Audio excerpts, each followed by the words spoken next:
Chers amis abonnés, bonjour. Ravi de vous retrouver en ce dimanche 19 octobre.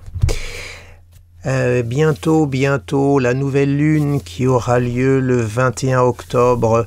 Il était donc grand temps que je vous commente cette nouvelle lune puisque je vous la commente à 2 jours près. Et j'étais de mon côté ailleurs, sans doute sur la lune, allez savoir. Donc la prochaine nouvelle lune, comme vous pouvez le voir sous vos yeux, se fera dans le signe de la Balance, à 28 degrés du signe de la Balance. Une nouvelle lune donc dans le signe cardinal, le signe d'air vénusien de la Balance. Donc la lune qui marque les sentiments. Je dirais que on pourrait presque dire que lors de la conjonction, puisque nouvelle lune, comme vous le savez à présent, c'est la conjonction Soleil-Lune, c'est le renouveau du cycle de lunaison, eh bien on pourrait dire qu'il y a les sentiments et puis il y a le cœur, il y a l'esprit et puis il y a l'âme, il y a le rationnel et puis l'irrationnel, bref, le yang et le yin, bref, une association, une conjugaison des deux, et dans le signe vénusien de la Balance qui... Donc, cette nouvelle lune, sous la maîtrise de Vénus, donc est en quête, je dirais, d'harmonie, de sentiments équilibrés, loin de toute situation conflictuelle. C'est plutôt une nouvelle lune qui va davantage œuvrer dans la diplomatie, essayer de trouver des accords, qui va essayer d'arrondir les angles. Bref, une pleine lune qui est plutôt orientée vers la paix, le côté, je dirais, concorde, union, en même temps une lunaison vénusienne donc aussi axée sur tout ce qui est créatif, artistique, n'oublions pas les valeurs de Vénus qui sont aussi des valeurs esthétisantes et également artistiques.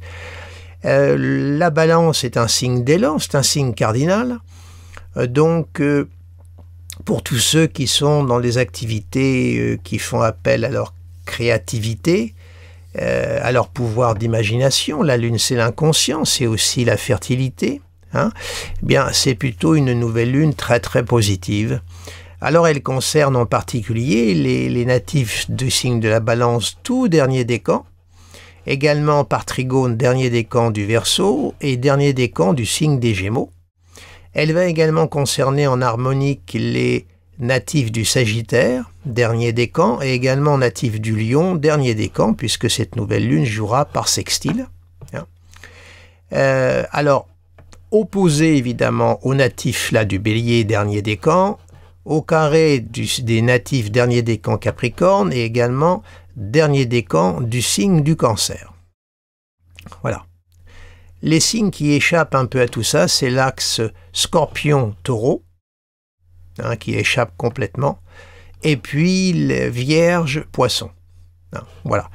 Alors, il faut que vous voyez après dans votre thème où tombe cette nouvelle lune, pour si vous avez des planètes qui se situent là, dans le dernier degré, enfin, les 5 derniers degrés, voire même les 10 derniers degrés, cette nouvelle lune vous concerne en particulier, surtout si ce sont des planètes dites rapides, Soleil, Mercure, Vénus, Mars, Lune, par exemple. Donc, cette nouvelle lune va marquer un redémarrage, un nouveau cycle qu'il faudra surveiller jusqu'à la prochaine pleine lune. Prochaine pleine lune qui se fera dans le signe du Taureau, forcément. Et également, regarder dans quelle maison cette nouvelle lune va se déployer. Ce sont toujours les conseils que je vous donne à chaque lunaison que je vous expose. Alors donc, d'une façon générale, c'est un cycle de lunaison qui est en quête d'harmonie, de beauté, de contact relationnel, bref. Alors, puisque cette nouvelle lune est sous la maîtrise de Vénus, puisqu'elle est dans le signe de la Balance, on va positionner immédiatement Vénus, et Vénus est en Balance, voyez, elle est là. Donc on voit que là, on est vraiment, ça renforce ce que je viens de vous dire, dans une quête vraiment d'harmonie et d'équilibre. Alors évidemment, ça c'est l'aspiration profonde. Maintenant, on va voir si tout ceci n'est pas contrarié, n'est pas entravé par par d'autres congénères du système solaire. Alors tout au moins, on a une Vénus là qui est très belle, un cycle de lunaison vénusien. Comment vous dirais-je, sur le plan amical, sur le plan associatif, c'est le moment aussi, si vous avez des projets, d'œuvrer en ce sens, profitez-en. Vénus est en balance, elle va y rester encore à peu près 21 jours, donc c'est le moment de mettre le paquet. Si vous avez eu des discordes, des désaccords, essayez maintenant de trouver un terrain d'entente, si c'est possible, mais essayez d'œuvrer plutôt vers le côté pacifique que le côté belliqueux. C'est vraiment le conseil que ce nouveau cycle de lunaison véhicule. Alors continuons l'exploration du ciel de cette nouvelle lune. Alors on va positionner, écoutez, Mercure, puisque Mercure c'est le lien, la communication, le souffle, les échanges, la mobilité. Mercure, lui, il est en Scorpion. Voilà, on a un Mercure qui est plutonien et martien. Donc on a un Mercure incisif, un Mercure perspicace, un Mercure qui ne se contente pas du rideau des apparences, qui essaye d'aller voir derrière. C'est ce qu'on appelle le Mercure faustien. Donc un Mercure qui va avoir de l'instinct, un Mercure intuitif, un Mercure qui va sentir les choses, qui va avoir une capacité quand même à les anticiper. Alors on voit qu'actuellement, vous voyez, les 4 planètes dites intérieures n'entretiennent pas d'aspect entre elles. La nouvelle lune est encadrée par Mercure, Vénus. Mercure qui est la communication, et puis Vénus qui marque l'harmonie. Alors c'est un Mercure Scorpion, il est incisif, il peut se montrer agressif, c'est un Mercure entier, un Mercure donc qui ne veut pas s'en laisser compter, donc il vient un petit peu à contrario de cette nouvelle lune qui est plutôt toute en harmonie, je dirais en rondeur. Là le Mercure Scorpion est plutôt incisif, plutôt pointu et très aigu. Donc c'est un Mercure qui est prêt à en découdre, qui ne va pas avoir peur de la joute oratoire. Le verbe va être incisif. Voilà. Alors on va positionner Mars tout de suite. Alors Mars, lui, voilà, vous voyez, on a une conjonction justement Mercure-Mars là. Alors là on voit là par cette distribution planétaire deux énergies qui sont très contraires. Mercure-Mars en Scorpion, c'est quand même un côté agressif, incisif, hyper réactif, qui va répondre du tac au tac. Un Mercure qui va être très instinctif. Donc là, il y a un côté tranchant, alors que la nouvelle lune est tout à l'opposé. Donc on voit que là, il y a là un effet de bascule. Alors, ça témoigne un petit peu de la situation actuelle que nous traversons, entre le cessez-le-feu entre Israël et le Hamas. Je dis bien cessez-le-feu, je ne parle pas de la paix, parce que à mon avis, je pense que c'est très très fragile encore. Et puis cette guerre russo-ukrainienne qui n'en finit pas de continuer. Cette demande de l'Ukraine d'avoir des Tomahawks et Trump au dernier moment s'est ravisé.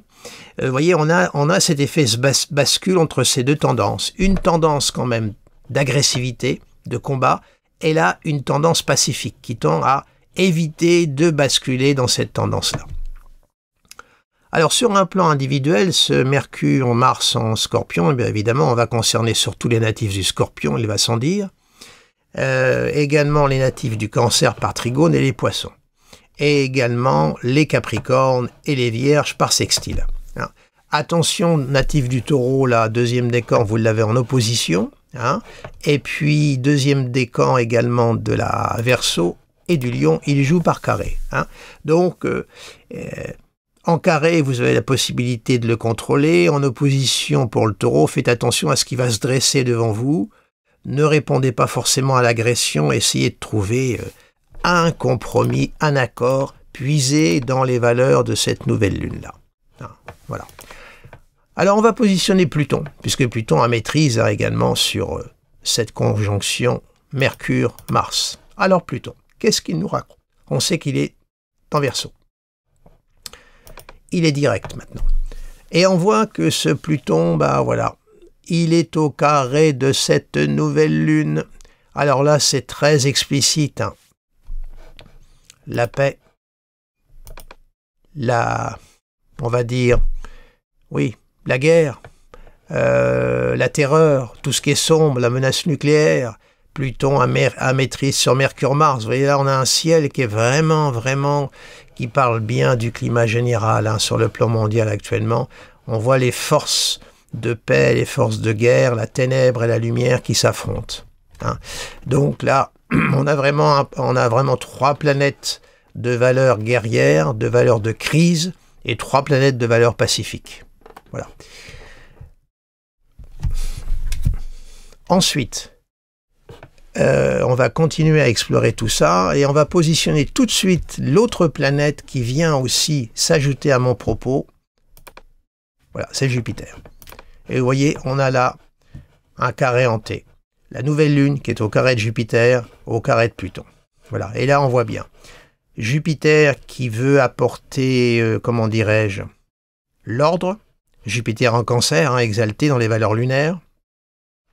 Ça veut dire que cette nouvelle lune a maîtrise sur Jupiter, mais voilà, c'est la justice, mais qui n'arrive pas à se faire entendre, qui est sans arrêt contrariée. La justice n'est pas entendue.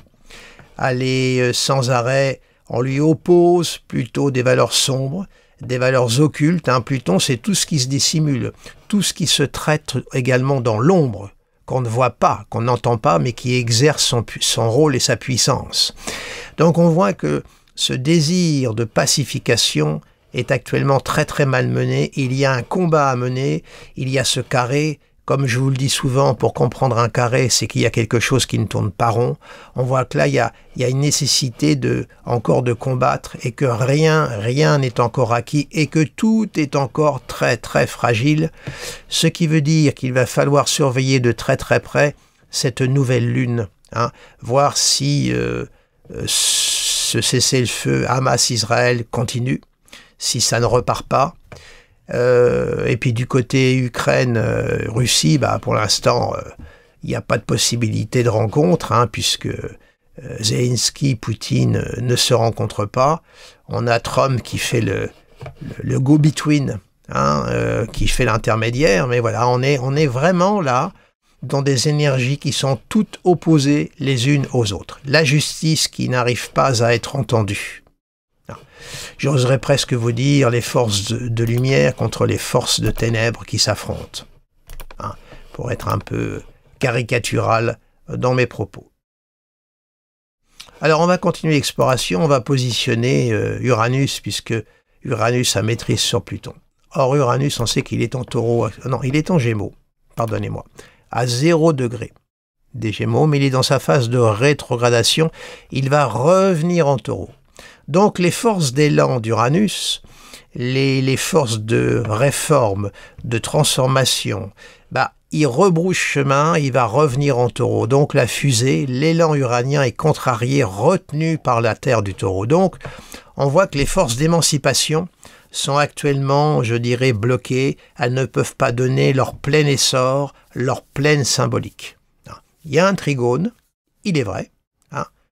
1 degré, 0 degré, on a le trigone, mais voilà, Uranus, il est dans sa phase de rétrogradation. Donc il ne donne pas sa pleine puissance. Alors, positionnons Saturne. Très important Saturne, c'est l'ordre, le juge. Le juge, lui, il est en Poisson. Et il est dans sa phase de rétro. Alors que dire? Alors il est au trigone de Jupiter.